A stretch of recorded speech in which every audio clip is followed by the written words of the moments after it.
So I'm Vickie Wozny.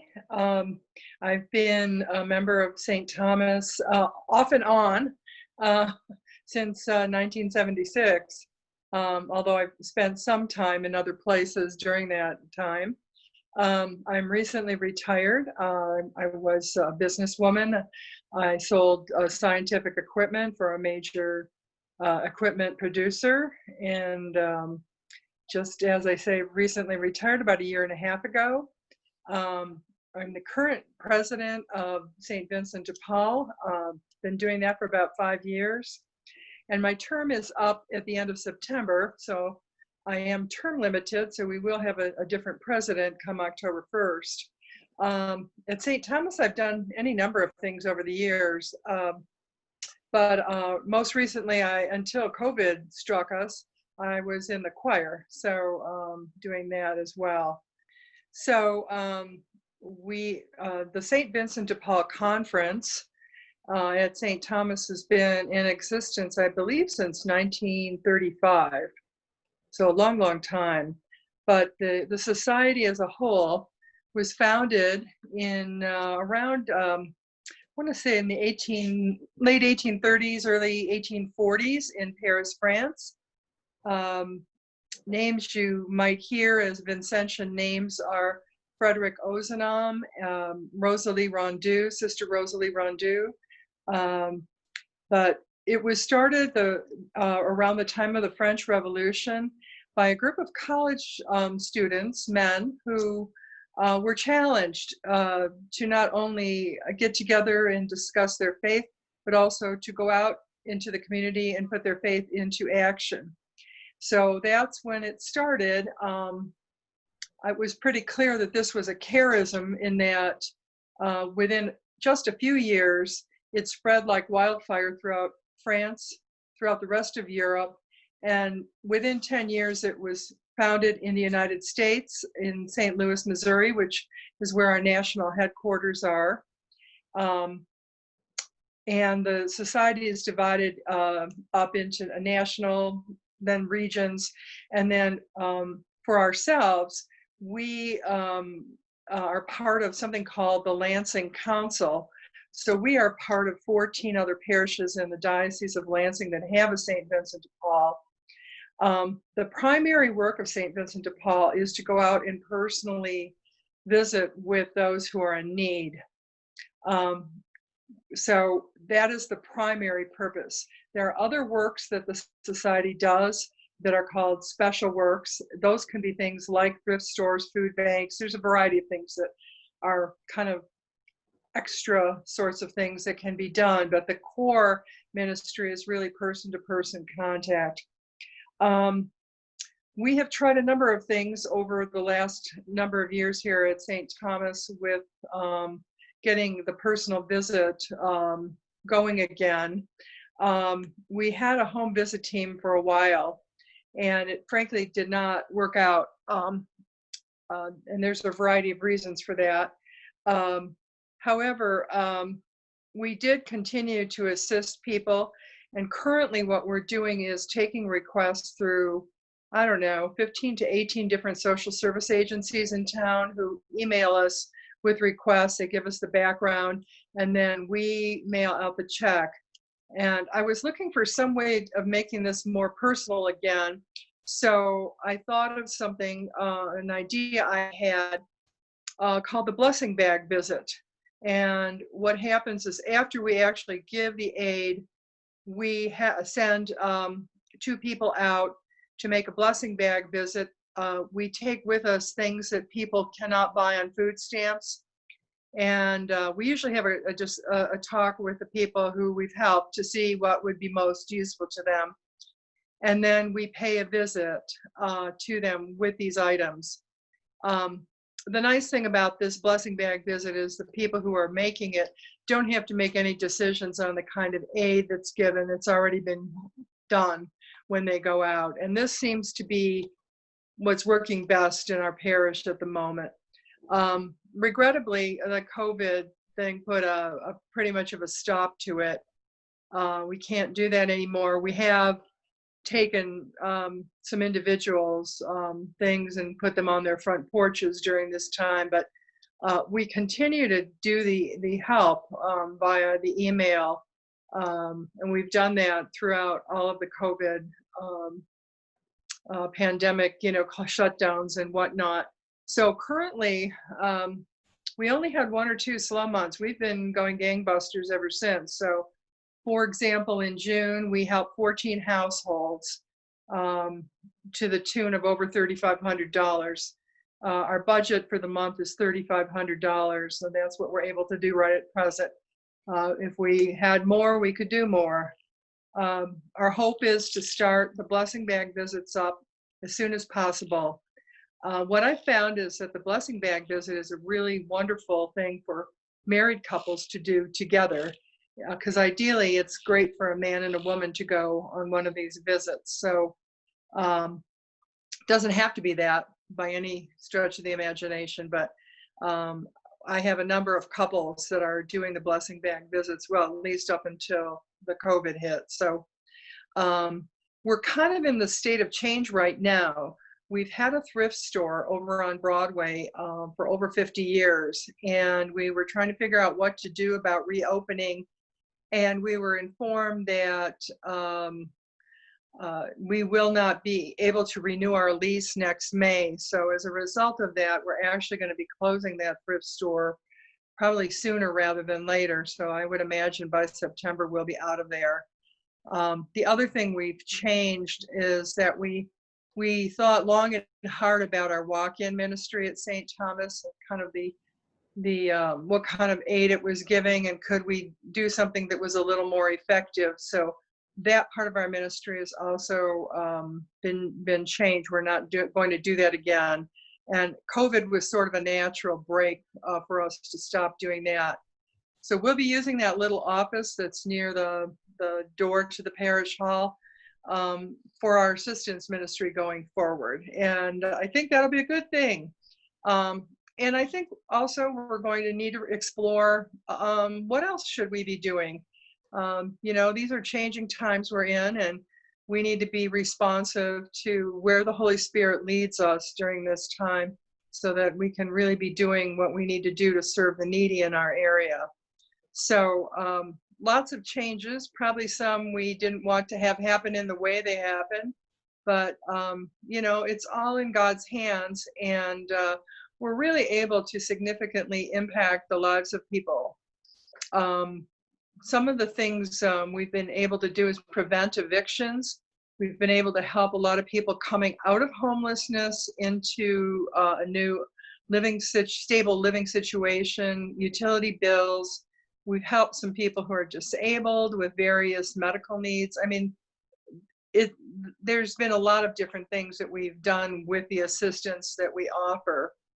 One other thing I'd mention too is when we do one of these blessing bag visits, one of the things we do is we ask people at the end if they would mind if we would pray with them. And I will tell you that, I've probably in the last 5 years made well over 100 visits. And I have, in only one instance did I have someone turn me down. People are out there, they're hungry to pray with other Christians.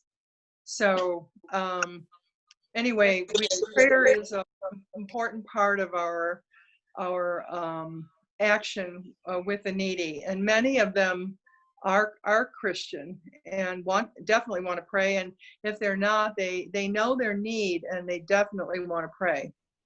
So that's who we are. That's what we do.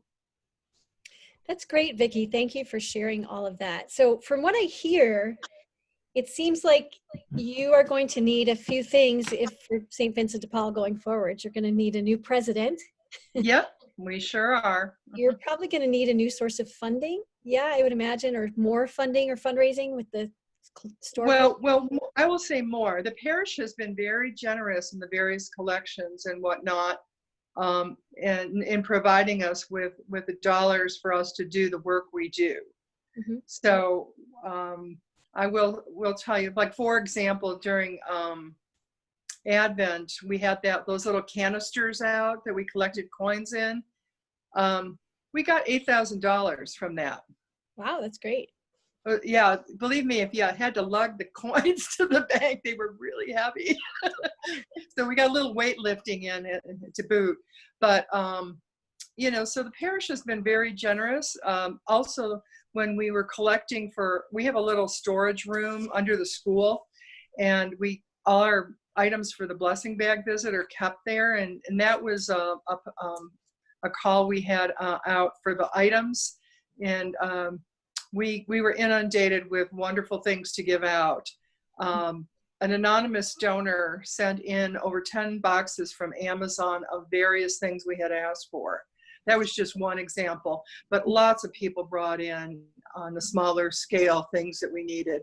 So we still actually have things in there between the giving tree at Christmas and what people brought us. We still have enough to give out once we can get in a position to get out and do that again. Okay. Yeah.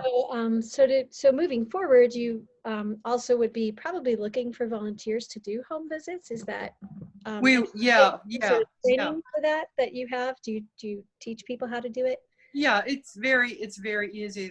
All they really need to do is read through sort of a instruction sheet that we give out, and usually we can meet with them to let them to go through the whole thing. But yes, if someone wants to get on the list, our problem right now, Michelle, is just that we can't do it.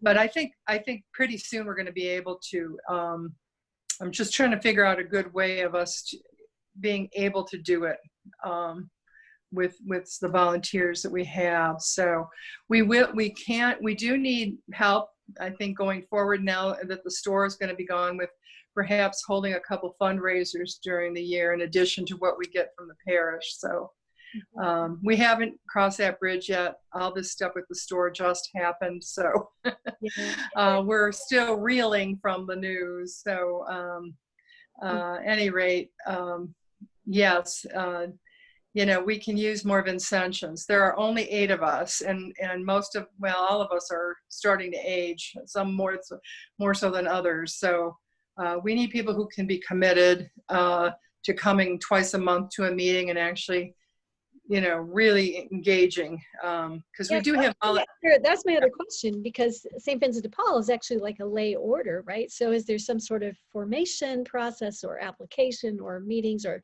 spirituality associated with it that people are committed to? Yes, there is. However, it's not like belonging to a religious order. So you can, read the rule. There's a training people go to that's brief. It's a one-day thing. So it's not onerous as far as the time commitment, but, you can become a Vincentian. So we have right now 8 Vincentians, and I would say about 20 to 25 volunteers. Those are people who be a Vincentian to volunteer. You can volunteer without being a Vincentian. That's exactly right. That's exactly right. So they don't want to come to the meetings. They don't want to, kind of be the decision makers, but they don't mind helping out. So, and that's great too. So, we do need actual members, because I always tell everybody, we need 4 members to have a conference. You need a president, a vice president, a secretary, and a treasurer. Beyond that, you can work with volunteers or whatever, but that's the minimum. That's the bare minimum. So do you have some sort of application process or vetting process for your volunteers, or is it more just recommendation that you trust the people who are coming forward?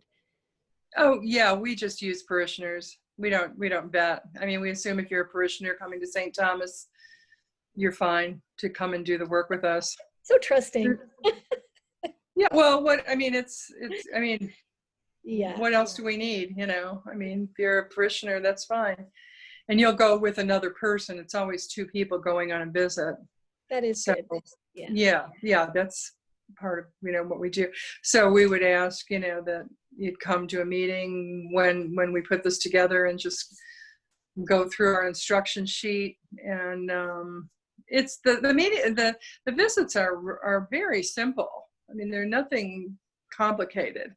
And you're not giving people any advice or anything of that nature. You're simply being a presence there to bring them their blessing bag and to pray with them. Okay. So, there's no need, I think, to do much vetting as far as I can tell. Yeah, especially with the 2x2. It's a good Oh yeah, always. We're not allowed to go unless it's two. Yeah. So Right. just two last questions. One is Yeah. with COVID, have you been sort of brainstorming, maybe we meet people outside? Are people open to Zoom visits? Like, how are you thinking you could continue visiting if these restrictions stay in place, or would you just put it on hold? Oh, it's been on hold. It's been on hold because, the thing we'll probably do once again, when we get the little office set up, if our visitors can come in to the parish office to pick up the materials that they're going to take, the blessing bags, then we can get going again. But at this point, they cannot meet indoors with people. They have to just simply leave them at the doorstep. Okay. So now you have to remember that most of our needy do not have connection via PCs and all of that. So, the idea of Zoom meetings and all is not as, there's some who can do that, but by and large, they cannot. That's not the population we generally go out to. So all the more reason to try to figure out how we can reach them now. They're probably isolated. So yeah. Just last thought, how just share maybe something that you've gained by being part of this, or something inspiring, something that you would say you really want to do this because why? Oh my. I have seen people's lives impacted. So if you see a family, a mom or a dad with little kids who've been thrown out on the street, and those children have a safe place with a roof over their head, it is the best feeling in the world. If you know that if they've moved into an apartment and the kids are sleeping on the floor because there is literally no furniture in the apartment, there's no dishes, there's no silverware, there's no nothing when they move in, and you're able to buy some beds for those kids to sleep in that night, there's nothing better than that feeling. If you are on a visit and you ask the parents if they'd like to pray, and their first response is to call the children in from the other room. Children, come, we're going to pray. Let's all hold hands and pray. There's nothing like that when you're together praying. And these are people who have very little, and yet many of them, not all, there's a variety of life situations you encounter, but many of them know and trust in the Lord. And it's wonderful to be able to encounter them